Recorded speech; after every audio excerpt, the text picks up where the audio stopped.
नमस्कार, news nation का digital platform देख रहे हैं आप। मैं हूं आपके साथ अजीत और मेरे साथ मेरे सहयोगी रोहन।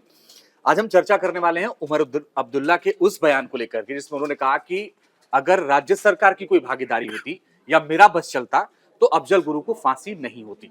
जम्मू कश्मीर में आने वाले वक्त में चुनाव भी हैं। क्या ये कोई बयान सियासी है या फिर इसके पीछे कोई और वजह है? हालांकि अफजल गुरु को लेकर के इस तरह के बयान पहले भी आते रहे हैं। रोहन, क्या लगता है आपको, ये सियासी मजबूरी है या उनका स्टैंड शुरू से ही क्लियर था, इसमें कोई नई बात नहीं है? देखिए अंजीत, जिस तरह से चुनाव करीब है अब, उस वक्त एक आतंकवादी के समर्थन में आप इस तरह के बयान दे रहे हो, ये अपने आप में बहुत दुखद है। सबसे पहली बात तो ये, एक तरफ जहां बात ये हो रही है कि कश्मीर के विकास की बात हो रही है, बीजेपी जहां कश्मीर के विकास की बात कर रही है, डेवलपमेंट की बात कर रही है, आप उसको और 25 साल पीछे ले जाने की कोशिश कर रहे हो। एक आतंकवादी जो संसद पर हमले का जिम्मेदार था, आरोपी था, उसे फांसी दी गई, आप उसके समर्थन में बयान दे रहे हो और आप ये कह रहे हो कि अगर हमारे पास ताकत होती, अगर संभव होता तो हम उसको फांसी नहीं देते, बिल्कुल, क्योंकि उसको फांसी देने से कोई फायदा नहीं हुआ। तो ये आप आतंकवादी के समर्थन में बयान दे रहे हो, आतंकवाद को और बढ़ावा कहीं ना कहीं दे रहे हो, पाकिस्तान परस्त आप एक तरह से ये झलक रही है उनके बयानों में। तो ये अपने आप में बहुत टेंशन वाली बात है कि किस तरह से, मतलब जम्मू कश्मीर का फ्यूचर आप क्या डिसाइड कर रहे हो, फ्यूचर क्या होने वाला है, ये मतलब आप कहीं ना कहीं बता रहे हो। साथ ही साथ जिस तरह से कांग्रेस और एनसी इस वक्त अलायंस में है, तो कांग्रेस, अभी तक कांग्रेस की तरफ से इस पे कोई रिएक्शन सामने नहीं आया है। नेशनल कॉन्फ्रेंस के नेता हैं उमर अब्दुल्ला, उन्होंने इस तरह के बयान दिया, तो कांग्रेस का क्या रुख है? सबसे अहम बात तो ये, क्योंकि राहुल गांधी भी अभी हाल ही में दौरे पर गए हुए थे, बिल्कुल। तो कांग्रेस का रुख क्या है? क्या उमर अब्दुल्ला के बयान का वो समर्थन करती है? ये भी अहम सवाल है। अभी बीजेपी काफी हमलावर है उनके बयान बिल्कुल पर। ही। और एक चीज और मुझे बताइए, दरअसल ये पूरा इंटरव्यू जो है वो न्यूज एजेंसी एएनआई जी को दिया है जी उमर अब्दुल्ला ने, और उनसे बातचीत में बताया। उन्होंने कहा कि फांसी देने के बाद उद्देश्य पूरा नहीं हुआ। ये जी किस उद्देश्य की बात कर रहे हैं उमर अब्दुल्ला? क्योंकि वो ये बात जानते हैं कि अफजल गुरु पार्लियामेंट पर हमले का दोषी था, जो 2001 में हुआ था। उसके बाद फांसी दी गई और पूरी प्रक्रिया उसमें अपनाई गई, जी हाई कोर्ट से लेकर के सुप्रीम कोर्ट और फिर राष्ट्रपति के यहाँ दया याचिका। उसके बावजूद भी वो किस उद्देश्य की बात कर रहे हैं कि उद्देश्य पूरा नहीं हुआ? बिल्कुल, उद्देश्य अब क्या है यहाँ पर? हम्म, साफ शुद्ध राजनीति आप कह लें इसको, इसमें उद्देश्य की कोई बात ही नहीं है। अब आप मुस्लिम वोटरों को साधने के लिए आप चाहे कुछ भी बयान दे दो आप, हम्म, तो ऐसे तो हल निकलेगा नहीं। आप आतंकवाद का आप समर्थन कर रहे हो, पाकिस्तान परस्त बयान आप दे रहे हो, हम्म। इसमें कोई उद्देश्य, तो साफ शुद्ध राजनीति है मेरे मेरे हिसाब से तो। नहीं, अगर वो हाँ। ये भी कहना चाह रहे हैं हम्म। कि जो आतंकवाद खत्म करने का उद्देश्य नहीं हाँ पूरा हुआ, हाँ। क्योंकि आप जैसे लोग जब इस तरह की चीजों को सपोर्ट करते हैं हम्म। तो फिर आधी चीजें वैसे ही खारिज हो हाँ जाती हैं हाँ और आपसे ये उम्मीद नहीं की जा सकती हाँ है। भले ही आप जम्मू कश्मीर में चुनाव जीतने के लिए या जम्मू कश्मीर में वोटों हाँ। के ध्रुवीकरण के लिए इस तरह के बयान दे रहे हो उमर अब्दुल्ला, लेकिन अब सवाल इस बात उससे आगे का है। सवाल ये है कि अगर मान लीजिए कि जम्मू कश्मीर में थोड़ा फायदा मिल भी जाए हम्म। तो कांग्रेस के लिए बाकी देश में क्या होगा? कांग्रेस की बात आप देख लें, वो और ऐसा तो नहीं है कि हाँ, उस दिन पार्लियामेंट में केवल बाकी राज्यों के ही बिल्कुल पार्लियामेंट मेंबर थे, मेंबर ऑफ पार्लियामेंट थे, बाकी राज्यों के, बाकी जम्मू कश्मीर के भी सांसद रहे होंगे उस दिन बिल्कुल बिल्कुल। जब ये हमला हुआ था। जम्मू कश्मीर भी भारत का अभिन्न अंग है। तो आप एक आतंकवादी जिसने भारत की संसद पर हमला किया, तो उसके बचाव में आप बयान देकर क्या कहना चाह रहे हो कि जम्मू कश्मीर अलग है भाई, है ना? तो जाहिर सी बात है, आप देख लें उमर अब्दुल्ला, रिजल्ट्स आप देख लें ना, जनता किसके साथ है। हम्म, लास्ट लोकसभा इलेक्शन में हमने देख लिया, बारामूला से वो चुनाव लड़े, चुनाव हार गए, हम्म, है ना? इस बार भी बारामूला से ही 2 सीटों पर, गांदेरबल और एक और सीट पर उन्होंने चुनाव लड़ा। नामांकन भरा है।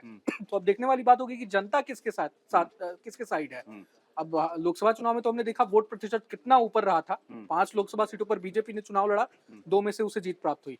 इस बार भी चुनाव लड़ रहे हैं, देखते हैं क्या होने वाला है। लेकिन सबसे अहम बात वही है, बीजेपी का वही कहना कि कांग्रेस का स्टैंड क्या है। हम्म। एनसी और कोई बयान आया कांग्रेस की तरफ से? कोई अभी बयान इस पे नहीं आया है। नेशनल कॉन्फ्रेंस और पीडीपी के एजेंडे में, मैनिफेस्टो में ही वो बात है। फंस गई कांग्रेस अभी हाँ, फिलहाल लेकिन इस वक्त। कांग्रेस फंस गई है। हम्म, उन्होंने तो एजेंडे में अपने साफ तौर पे कहा है कि अलगाववादी नेताओं को हम रिहा करेंगे, पाकिस्तान से बातचीत का रास्ता खोलेंगे, व्यापार का रास्ता खोलना है। ये एजेंडे में साफ साफ उन्होंने लिखा है। एनसी और कांग्रेस ने, पीडीपी ने पीडीपी, एनसी और नेशनल कॉन्फ्रेंस और पीडीपी ने उनके ओके। एजेंडे में ये साफ तौर पे लिखा हुआ है। लेकिन लेकिन मुझे एक चीज बताइए कि हाँ, अगर कांग्रेस और नेशनल कॉन्फ्रेंस साथ मिलकर के चुनाव लड़ रहे हैं, हम्म, तो फिर नेशनल कॉन्फ्रेंस का एजेंडा जो मैनिफेस्टो है वो बिल्कुल कांग्रेस से अलग कैसे हो सकता है? पहली चीज। बिल्कुल और दूसरा ये है कि अगर कांग्रेस इससे इनकार नहीं करती है जी। तो फिर तो ये जो कांग्रेस को लेकर के बीजेपी लगातार घेरती रही है कि इनकी पॉलिसी ये रही है, हम्म। उस पर तो घिर चुके हैं। बिल्कुल, अब अलायंस में लड़ रहे हैं, इसका मतलब यही है कि आप समर्थन दे रहे हैं उसको, उनकी बातों को, उनके एजेंडे को आप समर्थन दे रहे हैं। जाहिर सी बात है ये। राहुल गांधी भी हाल ही में अभी दौरे पर गए हुए थे, तो उन्होंने बोला कि जम्मू कश्मीर के लोगों को हम स्टेटहुड का जो हक है वो वापस दिलाएंगे, लेकिन धारा 370 की बात नहीं कर रहे हैं वो। नहीं की उन्होंने। तो उनको भी कहीं ना कहीं पता है कि बीजेपी से राष्ट्रवाद के मुद्दे से जोड़ रही है। अगर हमने धारा 370 वापस लाने की बात की, हालांकि वो असंभव के ही कगार पर है, तो उनको नुकसान होगा, वो मान रहे हैं। कांग्रेस लाना भी नहीं चाहिए। हाँ, लाना भी नहीं चाहिए। लेकिन वही बात है, अब उनके सहयोगी दल इस तरह की बात कर रहे हैं। अभी हाल ही में हमने देखा कि अफजल गुरु का जो भाई है, एजाज गुरु भी निर्दलीय के तौर पर चुनाव लड़ रहा है इस बार जम्मू कश्मीर इलेक्शन में। तो आप जिस तरह से बढ़ावा दे रहे हो आतंकवाद को, पाकिस्तान समर्थित जो बयान आप दे रहे हो, एजेंडे में भी आपने उस तरह की बातें लिखी है, तो ये अपने आप में टेंशन वाली बात है। और कांग्रेस का रुख सबसे इंपॉर्टेंट है इस पर।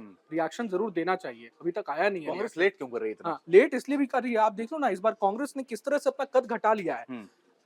85 सीटों पर चुनाव लड़ रहे हैं एनसी और कांग्रेस आपस में एक साथ मिलकर। एनसी लड़ रही है 50 सीट पर, कांग्रेस लड़ रही है 32 सीट पर।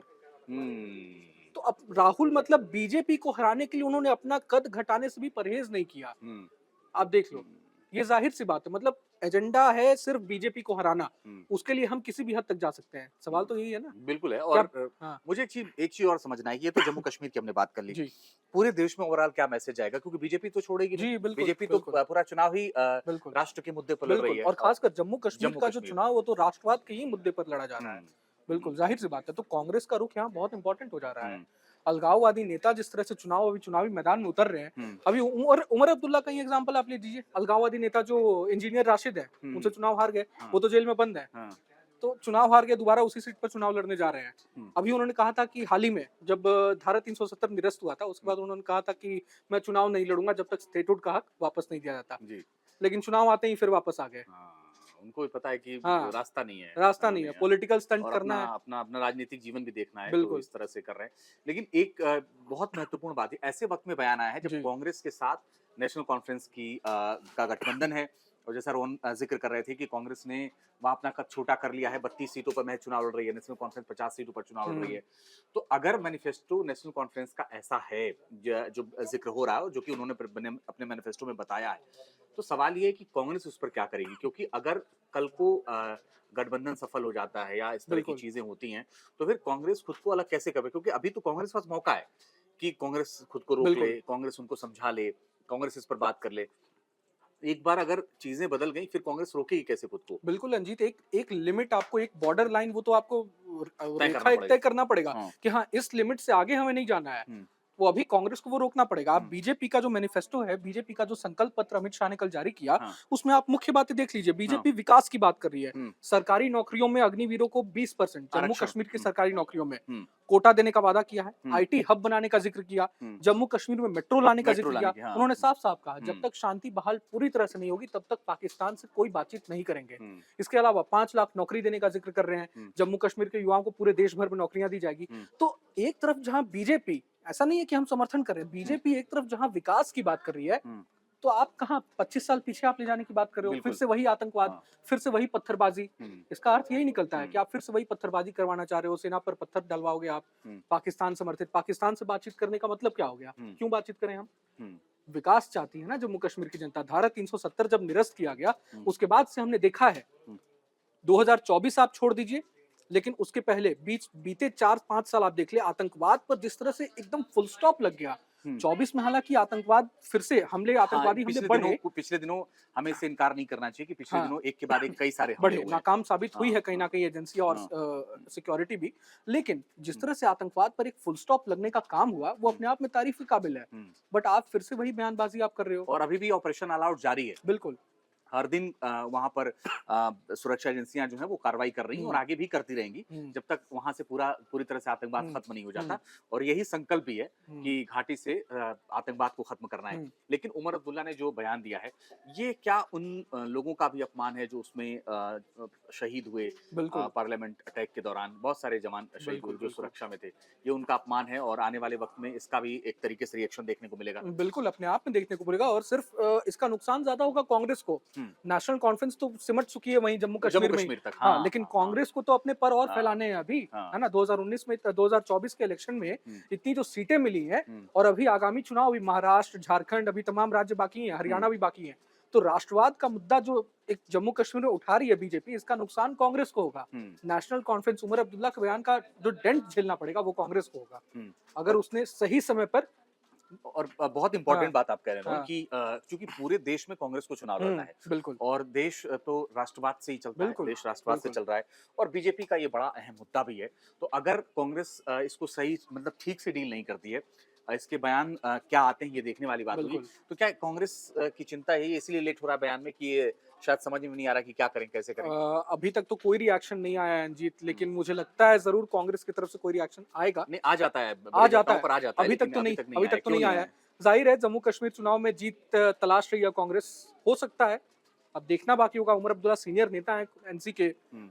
उनके बयान को किस तरह से टैकल करती है कांग्रेस, नुकसान तो जाहिर तौर पर होना ही है। ये कांग्रेस के लिए भी बड़ा रिस्क है, अगर बयान वो बिल्कुल नहीं देते हैं तो, बिल्कुल और बिल्कुल बयान अगर देते हैं बिल्कुल तो इस अच्छा इस गठबंधन क्या गठबंधन पे इसका क्या असर पड़ेगा? कांग्रेस अगर मान लीजिए इस बयान से किनारा कर लेती है, ये कहती है कि नहीं सही नहीं है, तो इस गठबंधन पर क्या फर्क पड़ेगा? क्योंकि जो मुझे उम्मीद है कि यही शायद कांग्रेस बोलेगी, बिल्कुल मुझे ऐसा लगता है। बिल्कुल। तो अगर ये कांग्रेस का बयान होता है, अगर ये होता है तो इस गठबंधन पर क्या फर्क पड़ेगा? देखिए कांग्रेस दोनों तरफ से फंसेगी। अगर कांग्रेस कहती है कि हाँ भाई उनका निजी बयान है, हम इससे ताल्लुक नहीं रखते हैं, हम इससे खुद को किनारा करते हैं, तो फिर आप अलायंस में क्यों हैं? क्यों है? ये है लोग ना? पूछेंगे कि अलायंस छोड़ दीजिए, अलायंस हट छोड़ जाइए। दीजिए फिर, और अलायंस में है तो आपको भाई समर्थन तो देना ही पड़ेगा। आप जाहिर तौर पर उनका एजेंडा आपने देखा है, मैनिफेस्टो देखा है आपने एनसी का, तभी तो आप अलायंस कर रहे हो, बिल्कुल। समर्थन दिया है आपने। अब कैसे अब पीछे कैसे हटोगे आप? अब चुनाव नजदीक आ गए हैं, 18 सितंबर को पहले चरण की वोटिंग है, अब तो बहुत मुश्किल है कांग्रेस के लिए पीछे हटना। तो कितना मुश्किल है ये अभी आने वाले वक्त में पता चलेगा, और इंतजार हम लोगों को भी है कांग्रेस के बयान का कि कांग्रेस किस तरह के बयान देती है, क्योंकि मुश्किल हो सकती है आने वाले वक्त में जो बयान उमर अब्दुल्ला ने दिया है बातचीत में एनआई न्यूज एजेंसी से। फिलहाल बहुत शुक्रिया रोहन आपका, बहुत लेकिन धन्यवाद। लगातार खबरों के लिए आप न्यूज नेशन के डिजिटल प्लेटफॉर्म के साथ बने रहिए।